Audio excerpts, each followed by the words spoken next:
प्रणाम ब्राह्मण देव। आयुष्मान भव। आप कौन है ब्राह्मण देव? मेरा नाम विजय पंडित है। और आपका परिचय? मैं पांडव कुल भीम का पौत्र बर्बरिक हूँ। मेरे गुरु द्वारकाधीश श्री कृष्ण ने सूर्योदय नाम दिया है। इस घने जंगल में किस कार्य हेतु आपका आना हुआ? अपने नगर के लोगों के भविष्य के लिए। लोगों का भविष्य? हाँ, हमारे नगर पर इस समय दैत्यों का आतंक फैला हुआ है। वहां नरबली प्रतिदिन होती है। बच्चे, बूढ़े, स्त्री, पुरुष कोई भी सुरक्षित नहीं है। अर्थात? मैं इस सिद्ध क्षेत्र में मां भगवती की साधना करने के लिए आया हूं। मां से सिद्धि प्राप्त करके उस सिद्धि के बल पर मैं अपने क्षेत्र से, अपने नगर से उन दैत्यों के आतंक को समाप्त कर दूंगा। मैं भी इस सिद्ध क्षेत्र में साधना के लिए आया हूँ। यदि मैं आपके किसी काम आ सका तो मैं अपने आप को धन्य समझूंगा। धन्यवाद सुहृदय, मैं निश्चिंत हुआ। मैं आज से अपनी तपस्या आरंभ कर दूंगा। ओम ह्रीं क्लीं चामुंडाय विच्चये नमः। ओम ह्रीं क्लीं चामुंडाय विच्चये नमः। ओम ह्रीं क्लीं चामुंडाय विच्चये नमः। ओम ह्रीं क्लीं चामुंडाय विच्चये नमः। ओम ह्रीं क्लीं चामुंडाय विच्चये नमः। ओम ह्रीं क्लीं चामुंडाय विच्चये नमः। ओम ह्रीं क्लीं चामुंडाय। आज इस ब्राह्मण की साधना का अंतिम दिन है। धीरे धीरे हमारी शक्तियां क्षीण होती जा रही हैं। यदि इसे वो दिव्य शक्तियां प्राप्त हो गईं, तो हमारे सारे दैत्य मारे जाएंगे। मैं ऐसा कदापि नहीं होने दूंगा।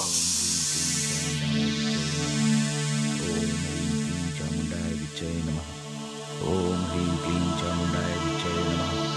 ओम ह्रीं क्लीं चामुंडाय विच्चये नमः। ओम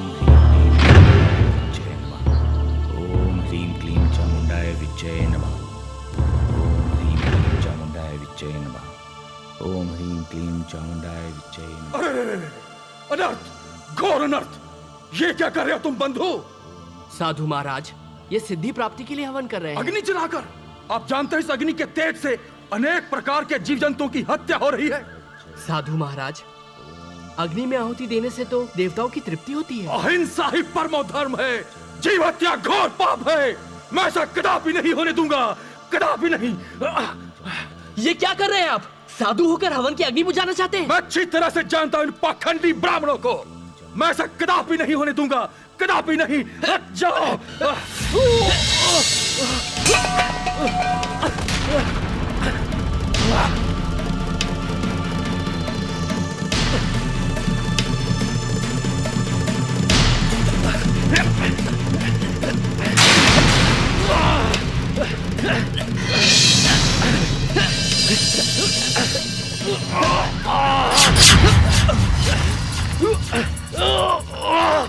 ये साधु नहीं, अवश्य कोई दैत्य है जो नहीं चाहता कि ये यज्ञ संपूर्ण हो।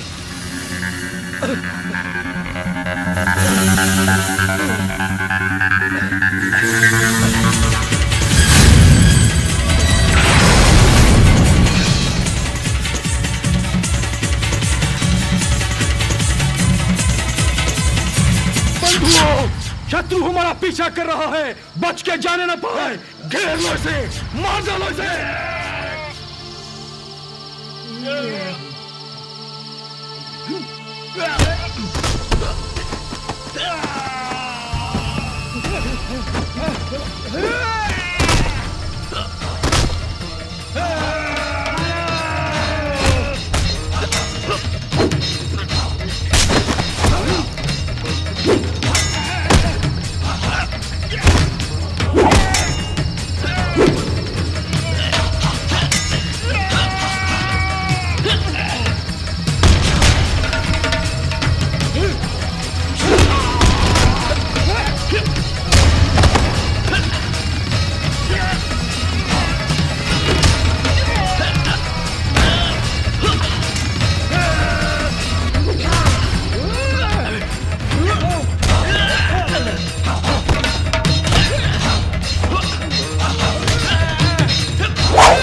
दैत्यों ने?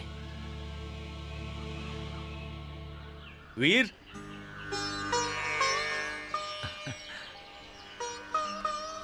मैं और मेरे नगर निवासी तुम्हारा उपकार जीवन भर नहीं भूलेंगे। आपकी तपस्या पूर्ण हो गई ब्राह्मण देव। हाँ, मेरी साधना पूर्ण हो गई। देवी माँ ने साक्षात दर्शन देकर मुझे अनुपम सिद्धियां प्रदान की हैं। धन्य है देवी, आप धन्य हैं। अब मैं वापस लौटकर अपने नगर और नगर निवासियों की रक्षा कर सकूंगा। अवश्य ब्राह्मण देव। देवी माँ का आशीर्वाद आपके साथ है। जो सच्चे मन से देवी माँ की पूजा आराधना करते हैं, माँ उन पर सदा कृपा बरसाती है। तुम्हारे सहयोग के बिना यह संभव नहीं था। तुम मेरे लिए भगवान बनकर आए हो। लो, ये यज्ञ भस्म स्वीकार करो। समय आने पर यह तुम्हारे काम आएगी। ब्राह्मण देव, मैंने कुछ पाने के प्रयोजन से आपकी सहायता नहीं की थी। इसे आप अपने पास रख लीजिए। आपको प्रसन्न पाकर मैं भी प्रसन्न हूँ। तुम्हारे उपकार का मैं सदैव ऋणी रहूंगा। ब्राह्मण देव, निष्काम भाव से किसी पर उपकार करना ही साधुता है। जो किसी वस्तु की इच्छा रखकर उपकार करे, ऐसी साधुता में क्या रखा है? तुम धन्य हो बर्बरीक। एक ब्राह्मण का आशीर्वाद है। तुम सदा दुर्बलों का सहारा बनो। पुत्र बर्बरीक, प्रणाम माते। पुत्र, इस भस्म को स्वीकार कर लो पुत्र। यदि यह भस्म किसी दुष्ट प्राणी के हाथ लग जाएगी तो अनर्थ हो जाएगा। वो इसका प्रयोग अपनी स्वार्थ पूर्ति के लिए कर सकता है। तुम इसका दुरुपयोग नहीं करोगे। जैसी आपकी आज्ञा माते। कल्याण हो पुत्र। पुत्र, जो सिद्धियां हमने तुम्हें प्रदान की है, केवल वो ही पर्याप्त नहीं है। अभी तुम्हें शक्ति प्राप्त करना शेष है। मेरे लिए क्या आज्ञा है माते? भगवान शिव की आराधना करो पुत्र। वही तुम्हें शक्ति प्रदान करेंगे। हमारा आशीर्वाद सदैव तुम्हारे साथ है।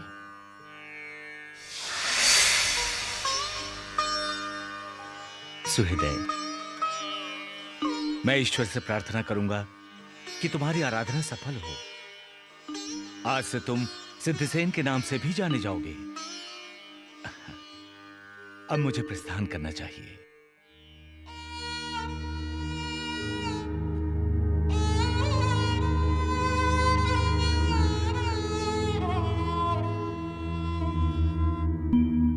भीम जी भ्राताश्री। पांचाली तो अब सचमुच थक चुकी है और मेरे अनुज भी।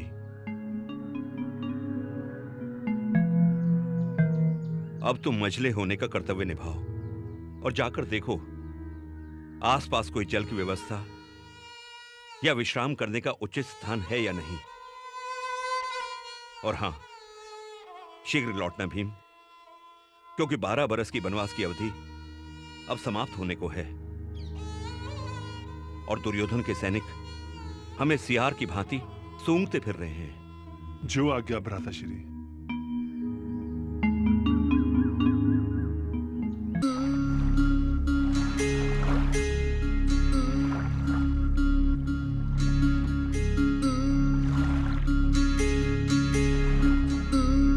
ये क्या कर रहे हो? दिखने में तो भद्र और व्यवहार में चांडाल लगते हो। मूर्ख बालक, तुम्हारे माँ बाप ने शिक्षा नहीं दी तुम्हें बड़ों से कैसे बात करते हैं? जाओ और अपने माता पिता से पूछ कर आओ कि इस ताल को गंदा करके तुम कौन सा अच्छा काम कर रहे हो। जल गंदा नहीं करूंगा तो हाथ पैर कैसे धोऊंगा? शीघ्र ही इस ताल से निकलो। इस ताल से मैं देवी के स्नान के लिए जल लेता हूँ और तुम इससे गंदा कर रहे हो। जल का उपयोग नहाने, धोने और शरीर की गंदगी दूर करने के लिए होता है। मंद बुद्धि, वो जल बहती धारा का होता है जहाँ गंदगी रुकती नहीं। ये ताल है, नदी नहीं। तुम यहाँ से निकलो, अन्यथा मैं अपनी सभ्यता की सीमा लांघ जाऊंगा। मैं नहीं जाऊंगा तो क्या कर लोगे? अभी बताता हूँ।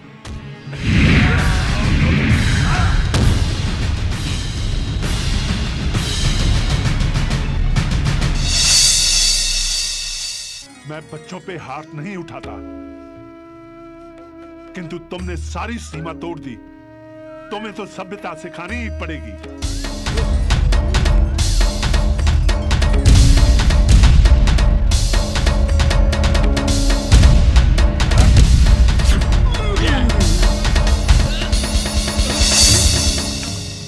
कैरोवत्स, ये तुम क्या कर रहे हो? प्रभु, इसने पूजा का जल अपवित्र किया है, मैं इसे दंड दूंगा। ऐसा मत करो वत्स, ये महाबली भीम तुम्हारे दादा हैं। मेरे दादाश्री भीम? हाँ पुत्र।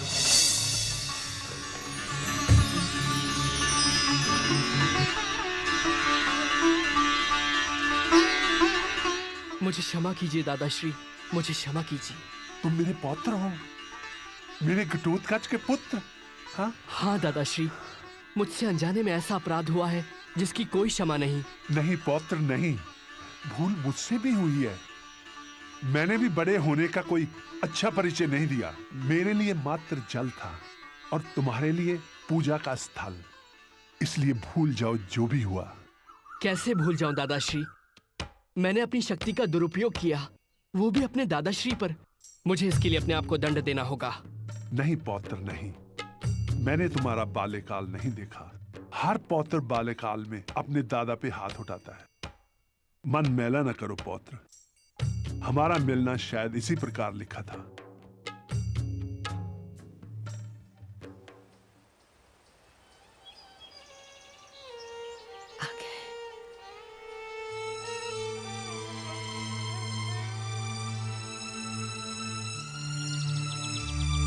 प्रिय भीम, तुमने आने में बहुत विलंब कर दिया।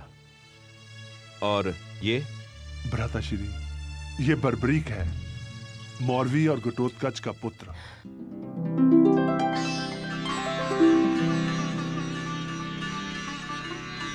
और बर्बरीक, ये तुम्हारे बड़े दादा युधिष्ठिर, प्रणाम।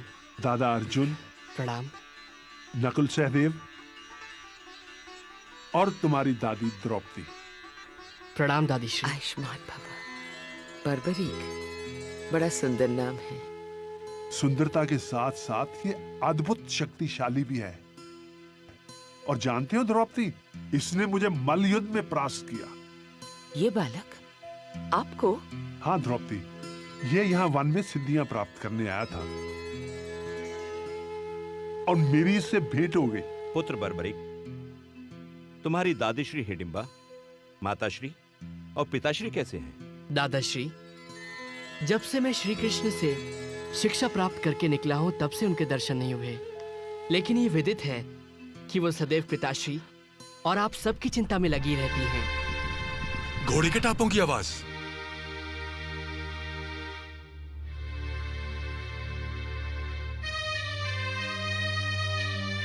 भ्राताश्री, लगता है दुर्योधन के सैनिक हमें ढूंढते हुए यहां तक आ पहुंचे हैं। हमारा वनवास तो समाप्त हो चुका है, अब हमारा अज्ञातवास शुरू हो रहा है। कदाचित तुम्हारा कथन सत्य है अर्जुन, और यदि उन्होंने हमें ढूंढ निकाला तो एक बार फिर हमें 12 बरस का वनवास और 1 बरस का अज्ञातवास सहना होगा। वो आपको नहीं ढूंढ पाएंगे दादाश्री। ये बर्बरीक आपके पौत्र का वचन है।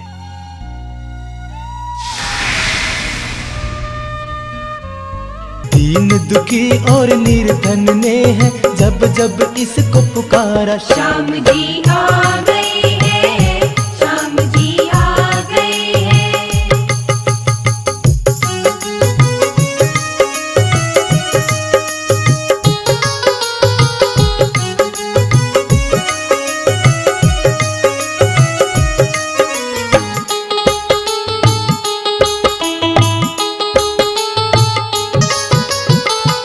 जैसी हो जिसकी भावना पूरी करे है मनोकामना। नमः शिवाय। ओम नमः शिवाय। आंखें खोलो पुत्र।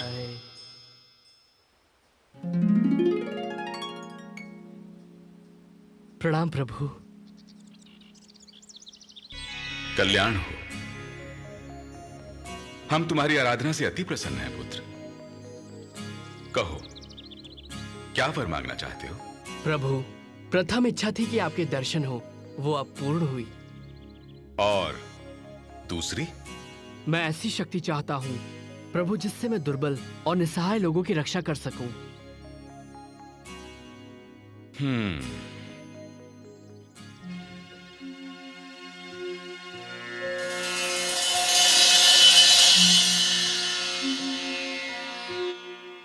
इन्हें स्वीकार करो पुत्र। ये बाण बहुत अचूक बाण है।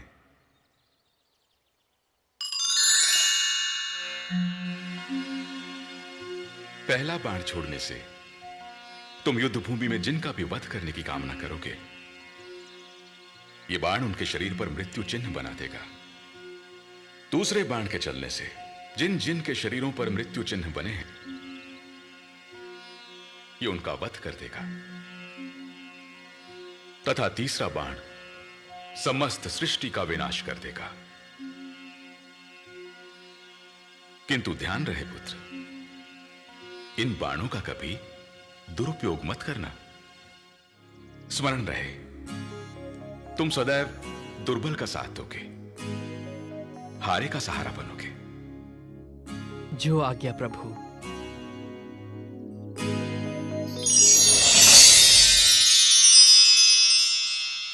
बर्बरिक को प्रलय वाली शक्ति मिल गई। इन 3 बाणों की सहायता से वो विश्व भर की सेना को अकेले समाप्त कर सकता था। पांडव द्रौपदी के साथ अपना 1 वर्ष का अज्ञातवास पूरा करने महाराज विराट की राजधानी पहुंच गए। द्रौपदी शैलेंद्री बन गई और उसे महारानी सुदेशना ने अपनी सेवा में रख लिया। युधिष्ठिर विराट नरेश के विशेष सेवक हो गए। भीम रसोइया बन गए। अर्जुन ने विराट पुत्री उत्तरा को नृत्य की शिक्षा दी। नकुल अश्वशाला की देखभाल करने लगे और सहदेव ने चरवाहे का कार्य किया। अज्ञातवास समाप्त होते ही पांडवों का दूत बनकर श्री कृष्ण कौरवों के पास गए, परंतु दुर्योधन ने उनकी बात नहीं मानी। युद्ध होगा बड़े भैया, अवश्य होगा। युद्ध को टालने का मेरा अंतिम प्रयास, मेरा शांति प्रस्ताव विफल हो गया।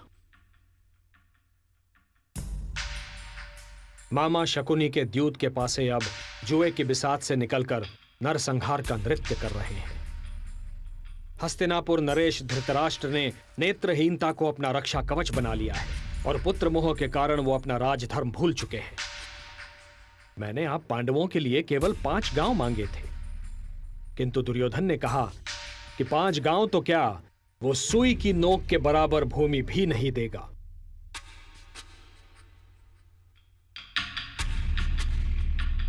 हे केशव, सत्ता और शक्ति के मद में चूर। अनुज दुर्योधन चाहे कुछ भी कहे, किंतु पांडवों की ओर से अंतिम निर्णय लेने का अधिकार मैं आपको सौंपता हूं माधव।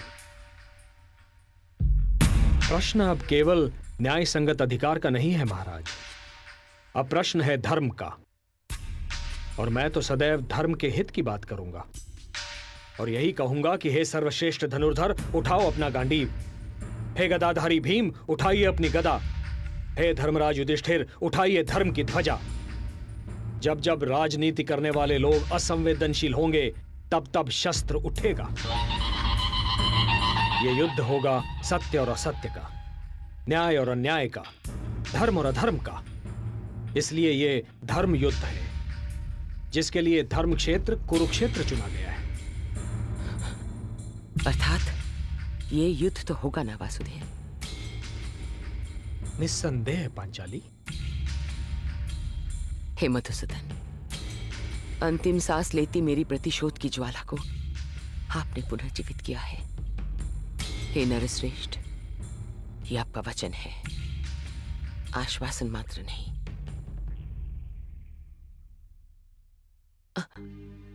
नारी के सम्मान को तार तार होते देखा है आपने।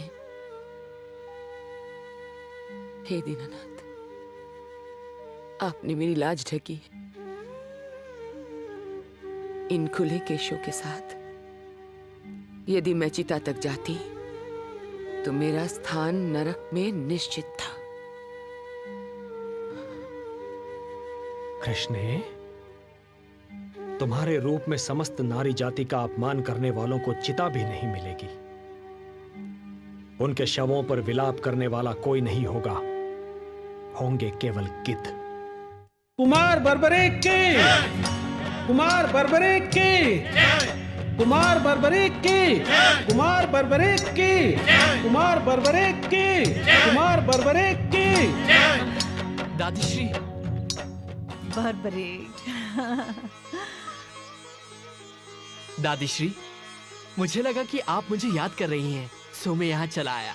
बैठ जा पुत्र। बर्बरीक, विधाता ने तो मेरे भाग में प्रतीक्षा ही लिख दी है। कभी अपनों की प्रतीक्षा उम्र भर, तेरे दादा की प्रतीक्षा, और अब तेरी प्रतीक्षा। दादीश्री, आपकी यही प्रतीक्षा तो आपके अपनों की शक्ति है। आपने जिस कार्य के लिए गुरुदेव श्री कृष्ण के पास भेजा था, उनके मार्गदर्शन में वो पूर्ण हुआ। आज आपके बर्बरीक को संसार की बड़ी से बड़ी शक्ति भी चुनौती नहीं दे सकती। पुत्र बर्बरीक,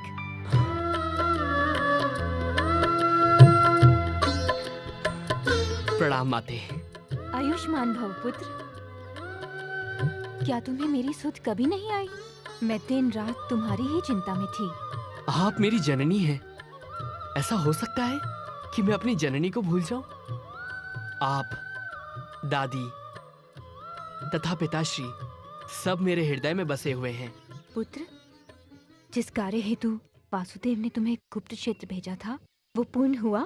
हाँ माते, गुरुदेव के आशीर्वाद से देवी ने प्रकट होकर मुझे सिद्धियां प्रदान की। धन्य है माता। दादी, वन में मेरी दादाश्री, दादी द्रौपदी तथा समस्त पांडव कुल से भेंट हुई। अच्छा, तो तुम्हें उनके दर्शन प्राप्त हुए? हाँ दादीश्री, वो कह रहे थे कि उनका अज्ञातवास चल रहा है। यदि किसी ने उन्हें देख लिया तो उन्हें फिर से वनवास जाना पड़ेगा। हाँ पुत्र, अज्ञातवास के पश्चात भी कौरवों ने पांडवों को नहीं स्वीकारा। मैं समझा नहीं दादीश्री। राजपाट की लड़ाई में पांडव कौरव में लड़ाई छिड़ गई है। छल बल कौरव का धर्म है, पांडव का सत्य अहिंसा कर्म है।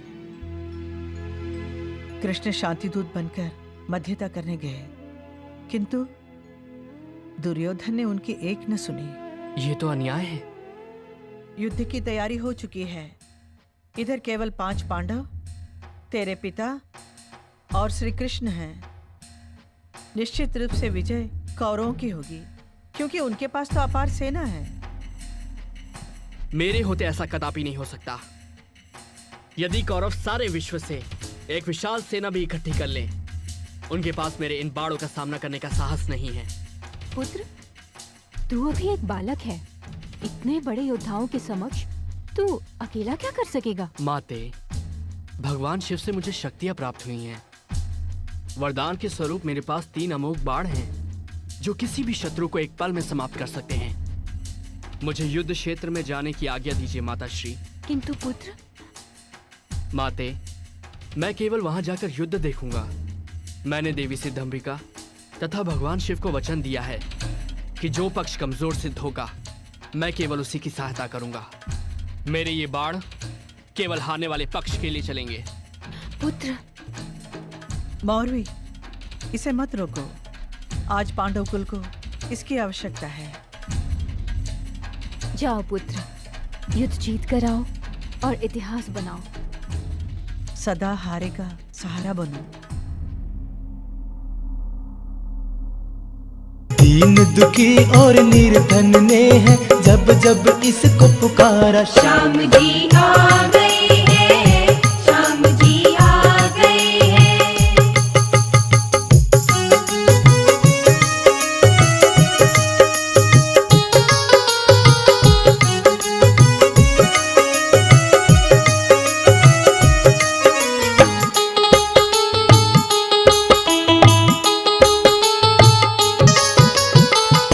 जैसी हो जिसकी भावना।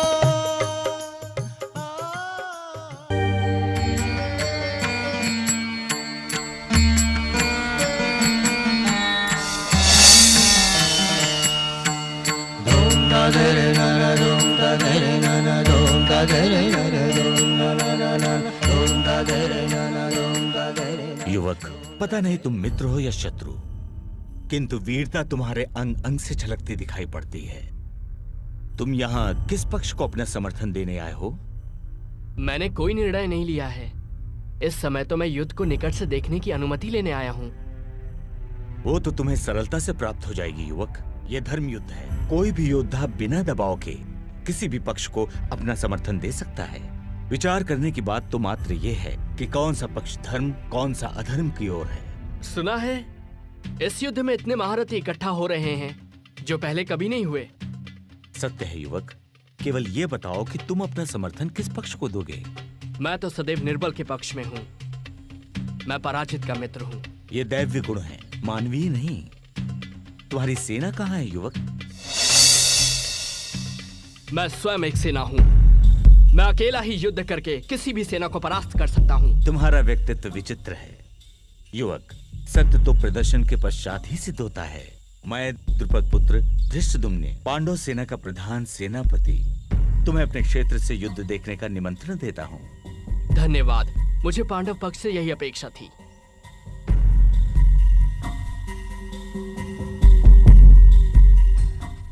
दुर्योधन ने अपनी सेना के महारथियों से प्रश्न किया है कि उनमें से कौन कितने दिनों में सेना समेत पांडवों का वध कर सकता है। पितामह भीष्म और कृपाचार्य ने 1 मास, द्रोणाचार्य ने 15 दिन, अश्वत्थामा ने 10 दिन तथा कर्ण ने 6 दिनों में युद्ध की समाप्ति की घोषणा की है। केशव, आपका तात्पर्य क्या है? यही प्रश्न मैं आप सबसे करना चाहता हूं कि आप में से कौन कितने दिनों में समस्त कौरव सेना को नष्ट कर सकता है।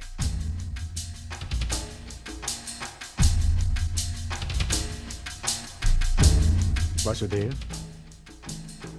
पितामह भीष्म और अन्य महारथियों का युद्ध से पहले ही विजय की घोषणा करना निराधार है। और हमारे शिविर में ऐसे ऐसे योद्धा हैं जिन्होंने कभी पराजय का स्वाद नहीं चखा, और यदि चाहें तो अकेले ही सारे कुरु सेना का नाश कर सकते हैं। और हे वासुदेव, जहां स्वयं आप हैं वहां पराजय का तो प्रश्न ही नहीं उठता है। और फिर भी अगर चित्त की शांति के लिए आप जानना चाहते हैं तो सुनिए वासुदेव, महादेव की सौगंध, जब मेरे बाणों की वर्षा होगी तो अग्नि बरसेगी, और वो अग्नि कुरुसेना और सेनापतियों को यूं जलाकर भस्म कर देगी जैसे ग्रीष्म ऋतु सूखी हुई घास को जलाकर राख कर देती है। महाराज, एक विचित्र युवक आया है। उसकी बातों में बड़बोलापन है, किंतु उसके मुखमंडल पर छलकता आत्मविश्वास उसकी कही गई इस बात को सत्य साबित करता है। वो कहता है कि मैं अकेले ही युद्ध क्षेत्र में समस्त सेना को समाप्त कर सकता हूं।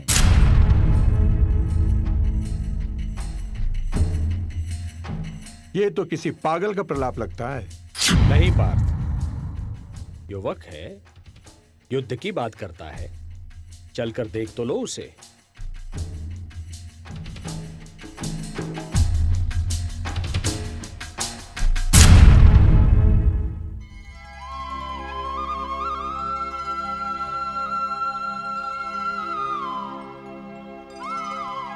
युवक,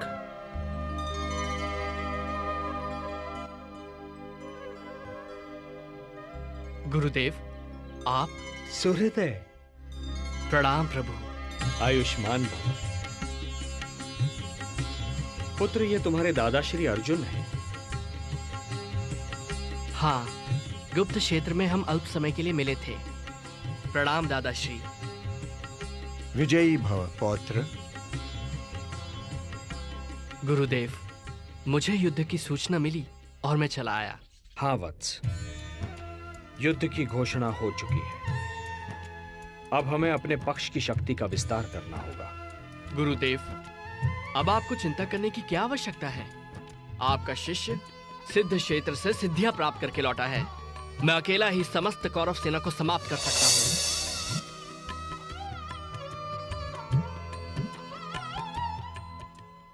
गुरुदेव, यह है मेरी साधना का प्रसाद जो मुझे देवी सिद्धंबिका और भगवान शिव ने दिए हैं।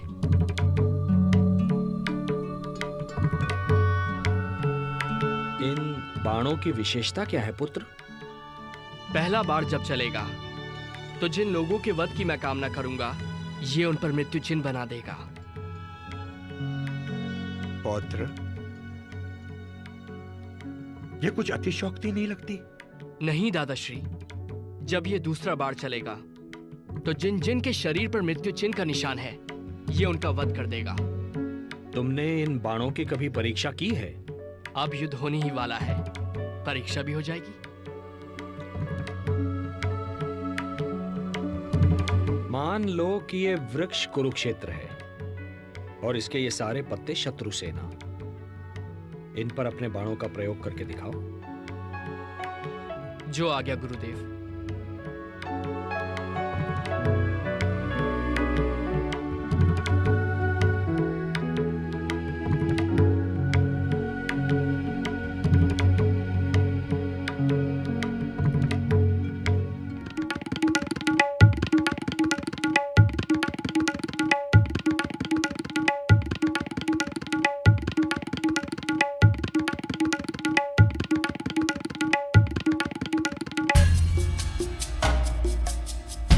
इस वृक्ष के सारे पत्ते मेरे लक्ष्य पर हैं गुरुदेव।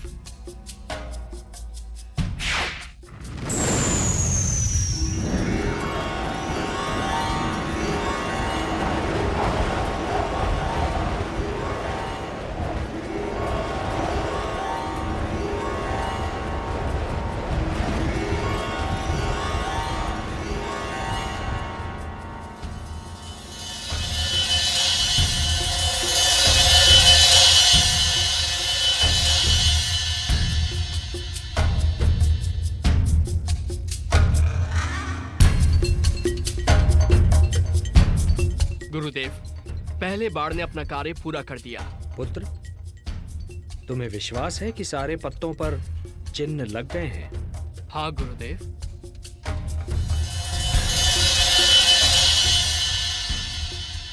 गुरुदेव, अब मेरे दूसरे बाण को छोड़ने से जितने पत्तों पर चिन्ह हैं वो भूमि पर गिर जाएंगे और तीसरा बाण तो प्रलय के समान है। यदि मैंने इसका प्रयोग किया तो सारी सृष्टि का विनाश हो जाएगा। मैं इसका प्रयोग कभी नहीं करूंगा। रुक जाओ पौत्र, अब मुझे पूर्ण विश्वास है कि इस महायुद्ध में हम पांडव दुर्बल नहीं हो सकते। दुर्बल तो अब कौरव लगते हैं। ऐसा मत कहिए दादाश्री, अन्यथा अनर्थ हो जाएगा। क्या अनर्थ होगा पुत्र? गुरुदेव, मैंने देवी सिद्धम्बिका तथा भगवान शिव को वचन दिया है कि युद्ध में जो पक्ष कमजोर सिद्ध होगा मैं उसकी ओर से युद्ध करूंगा।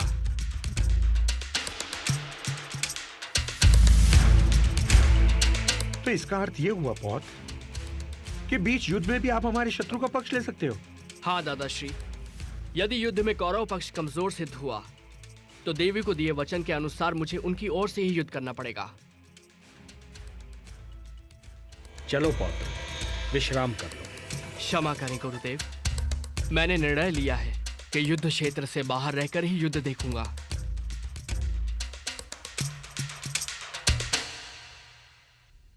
चलो पार्थ।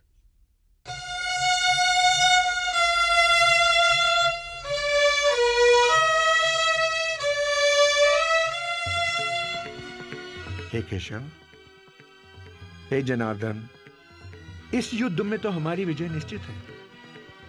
निस्संदेह, किंतु जो मैं अभी सुनकर आ रहा हूं उसका अर्थ यह है कि पहले हमें पराजय की सीमा तक पहुंचना होगा, और पराजय का अर्थ है पांडवों में से 2-3 की मृत्यु और पांडव सेना का विनाश। पराजय? मैं कुछ समझा नहीं केशव। पार्थ, यदि हम कौरव सेना का नाश कर दें और विजय की ओर चलें तो बर्बरीक अपने 2 ही बाणों से अपने विजय उल्लास को पराजय में बदल देगा। तो अब क्या करें?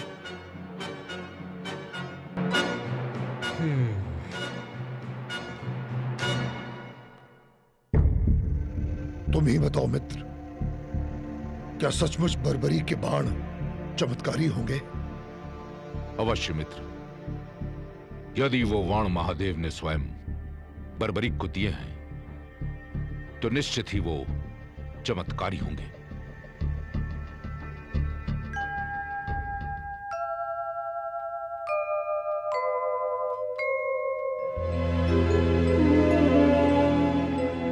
बर्बरीक को युद्ध से हटाना होगा, अन्यथा यह युद्ध की दिशा बदल देगा। यह धर्म युद्ध है। धर्म को बचाने हेतु अब यही एक विकल्प शेष है।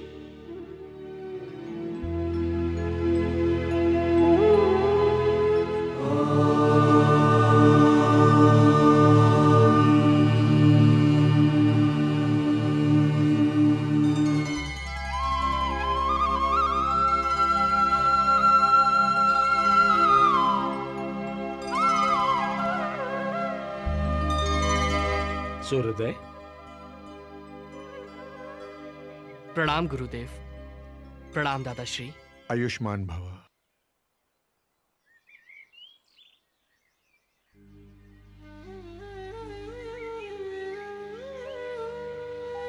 प्रभु, आप शांत क्यों हैं?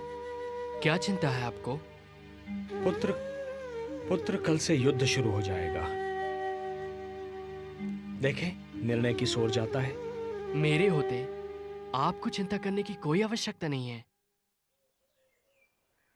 यदि कौरवों के पक्ष में युद्ध जाता देखा तो मात्र 2 क्षण में ही मैं सारे योद्धाओं को समाप्त कर दूंगा।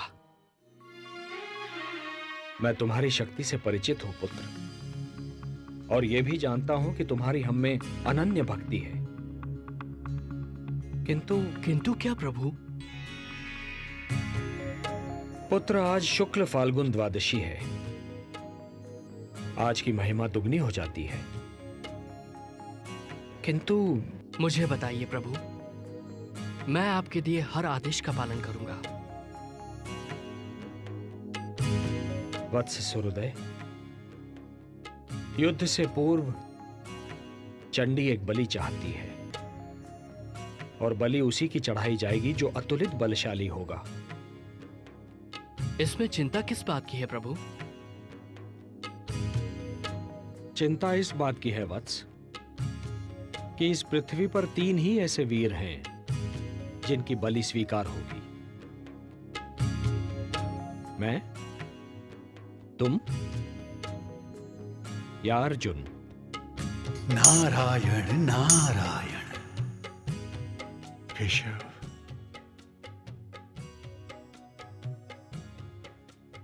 बस इतनी सी बात है केशव? क्या यही आपकी चिंता है? तो है जनार्दन, इस बलि के लिए मैं अपने आप को प्रस्तुत करता हूं केशव, अपने आप को। तुम ये नहीं कर सकते पार्थ, ये धर्म युद्ध है। यदि एक भी पांडव कम हो जाएगा तो ये युद्ध धर्म युद्ध नहीं कहलाएगा। बस एक ही मार्ग शेष है। मैं स्वयं ही अपना बलिदान दे देता हूं। वैसे भी युद्ध ना करने की प्रतिज्ञा ली है मैंने। एक सारथी ही तो हूं तुम्हारा। नहीं केशव, नहीं। प्रभु, आप मेरे गुरु हैं, श्रेष्ठ हैं, सभी तरह से ज्येष्ठ हैं मेरे। ये अधिकार सिर्फ मेरा है, मेरा। मुझे आज्ञा दीजिए प्रभु। आपके चरणों की सौगंध खाकर कहता हूं, आपके उद्देश्य को पूरा करने के लिए मैं अपने शीश की बलि देता हूं।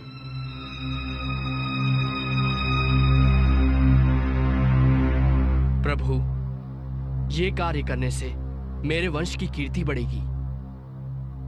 ये सौभाग्य मैं अपने हाथों से नहीं जाने दूंगा प्रभु।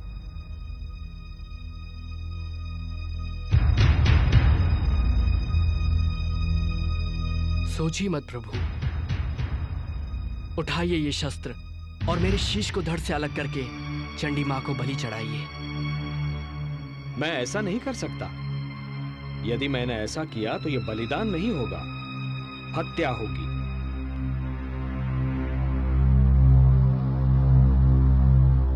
जब मैं स्वेच्छा से ये शीश आपको सौंप रहा हूं तो ये हत्या नहीं कहलाएगी। धर्म यह कहता है वत्स कि बलिदानी स्वयं दान दे। यदि मैं ऐसा करता हूं तो वो हत्या ही कहलाएगी।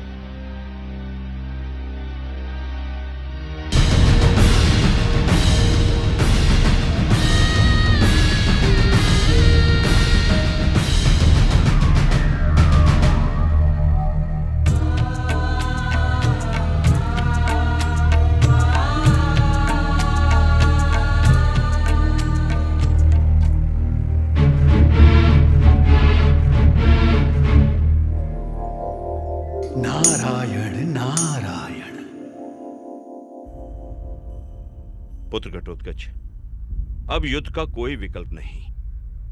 धर्मराज, घटोत्कच पुत्र बर्बरीक ने श्री कृष्ण के कहने पे अपना शीश दान कर दिया।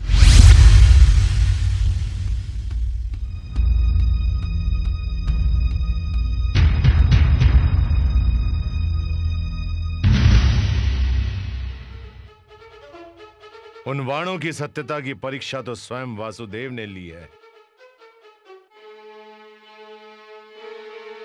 इसमें तनिक भी संदेह नहीं कि वे वाण क्षण में पूरे युद्ध को समाप्त कर सकते हैं। अर्थात इसका तात्पर्य ये हुआ और हम बिना युद्ध किए ही हार जाएंगे। अरे भांजे, तुम सदैव विपरीत ही क्यों सोचते हो? क्यों मामाश्री? दुशासन सत्य ही तो कह रहा है। अरे भांजे, अभी अभी ज्ञात हुआ है कि भीम के पौत्र बर्बरीक ने कृष्ण के कहने पर अपना शीश दान कर दिया है।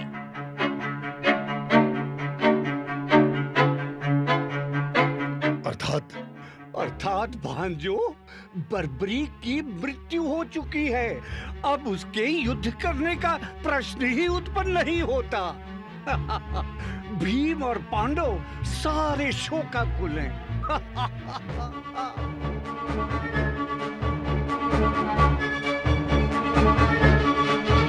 अवश्य इसमें भी कृष्ण का कोई उद्देश्य होगा।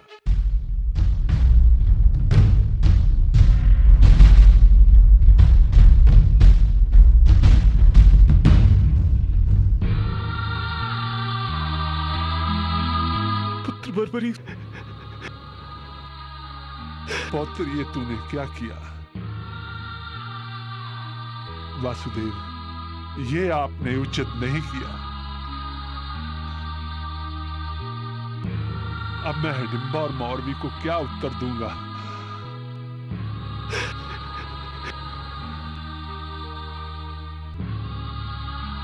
हे ईश्वर, ये तेरी कैसी लीला है? कौन सा पाप किया था मैंने? इससे तो अच्छा होता पुत्र बर्बरीक से पहले मुझे ही मृत्यु आ जाती। कम से कम ये दुख तो नहीं सहना पड़ता। ये आपने क्या किया वासुदेव? और इसके पीछे आपका क्या उद्देश्य है? बोलिए ना केशव।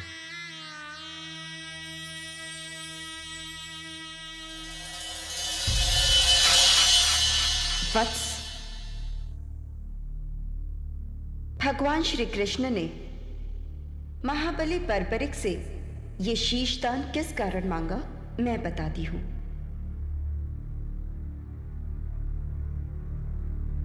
ब्रह्मदेव द्वारा घमंड करने पर इन्हें ये श्राप दिया गया कि अगले जन्म में जब पृथ्वी पर धर्म की रक्षा के लिए युद्ध होगा, तब श्री कृष्ण के द्वारा इन्हें मोक्ष प्राप्त होगा और वे ही इनकी मृत्यु का कारण बनेंगे। इसलिए इसमें श्री कृष्ण का कोई दोष नहीं। आपको श्री कृष्ण पर कोई दोष नहीं लगाना चाहिए।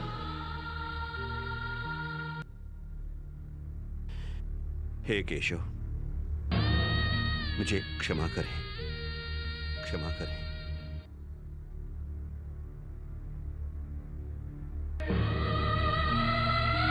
हे देवी, ये एक भक्त का शीश है। इसे अमृत से सींचो और अजरामर बना दो।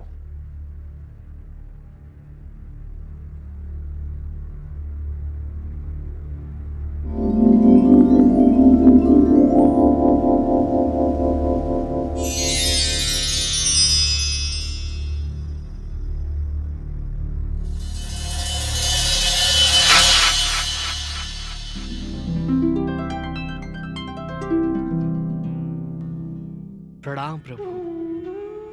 कीर्तिमान भव।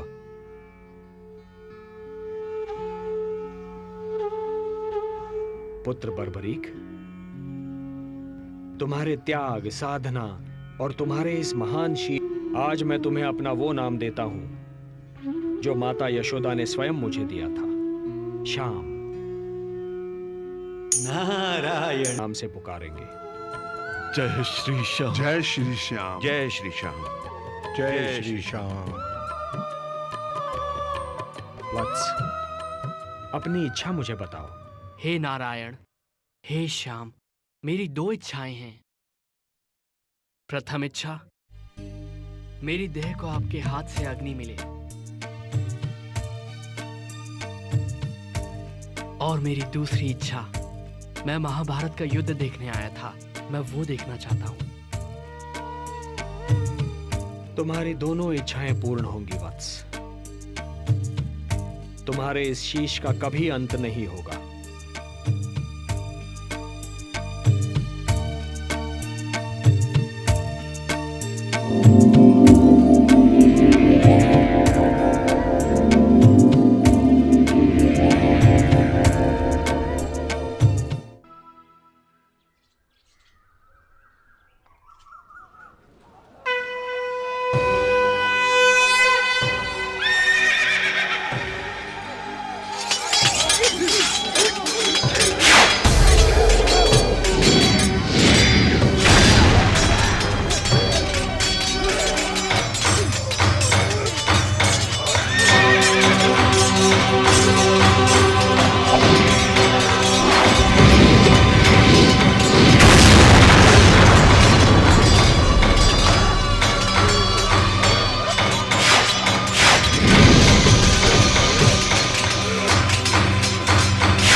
कुरुक्षेत्र के युद्ध में पांडवों की जीत हुई और कौरवों की हार।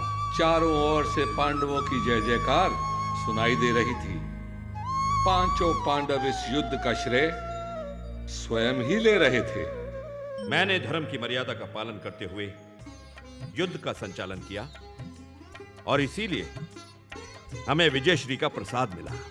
बड़े भैया, इस युद्ध के सबसे बड़े खलनायक दुर्योधन का वध यदि मैं न करता तो ये युद्ध कभी जीता नहीं जा सकता था।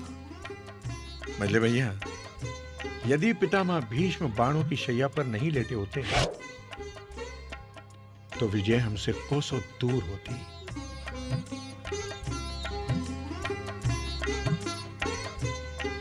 किस बात पर इतना विवाद चल रहा है?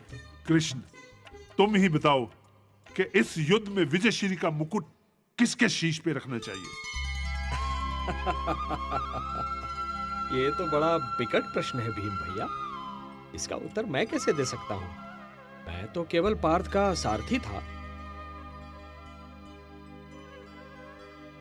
हाँ, लेकिन एक महान योद्धा है जिसने ये सारा युद्ध देखा है। उस महादानी, उस शीशदानी से अवश्य पूछ सकते हैं। चले? चलिए।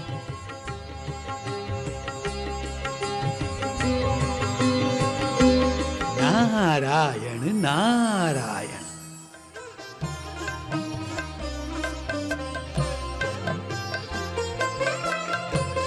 प्रणाम प्रभु।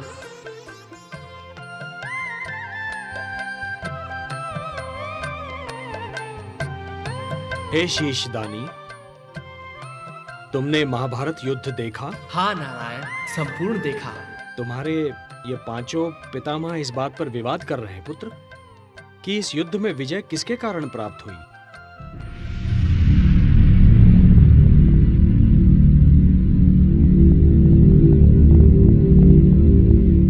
सोच समझकर उत्तर देना पौत्र।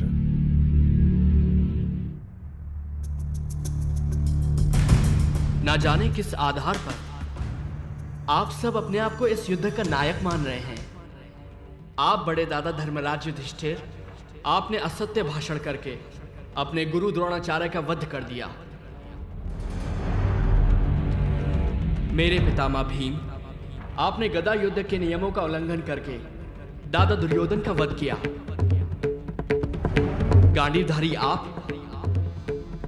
आपने तो युद्ध से पूर्व ही गांडी फेंक दिया था।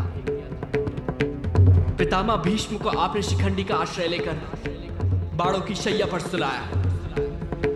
दादा कर्ण से आपके प्राणों की रक्षा के लिए मेरे पिता घटोत्कच ने अपने प्राणों की आहुति दी।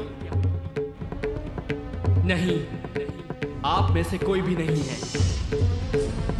इस युद्ध का नायक, इस युद्ध के एक ही महानायक हैं, मेरे गुरुदेव श्री कृष्ण। मुझे तो पूरे युद्ध में गुरुदेव श्री कृष्ण और उनके सुदर्शन चक्र के सिवा और कुछ नहीं दिखाई दिया। गुरुदेव श्री कृष्ण केवल दादा अर्जुन के सारथी नहीं, इस महायुद्ध के सारथी थे कृष्ण, केवल श्री कृष्ण।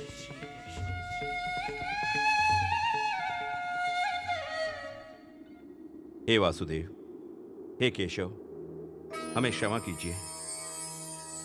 अहंकार विवेक का शत्रु होता है। हे केशव, युद्ध में यदि आप हमारे साथ ना होते तो कदापि हमें विजय प्राप्त ना होती। हे शीशदानी, इस युद्ध ने अन्यायी कौरवों को दंड दिया, पांडवों को हस्तिनापुर का राज्य दिया, मानवता को शांति दी, किंतु इस युद्ध ने तुम्हें क्या दिया पुत्र? हे नारायण, ये आप भली भांति जानते हैं, मुझे अपने कर्म का कोई पुरस्कार नहीं चाहिए। हे निष्काम कर्मयोगी, तुम्हारे कर्म का पुरस्कार तो मैं तुम्हें दूंगा। कलयुग में तुम मेरे ही नाम से जाने जाओगे और मेरी सारी शक्तियां तुम में निहित होंगी।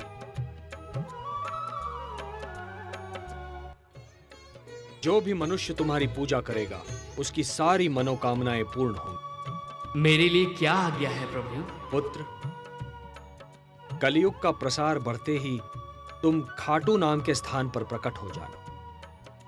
वहां की भूमि अत्यंत पवित्र और पावन है। खंडेला का राजा अत्यंत धार्मिक प्रवृत्ति का है।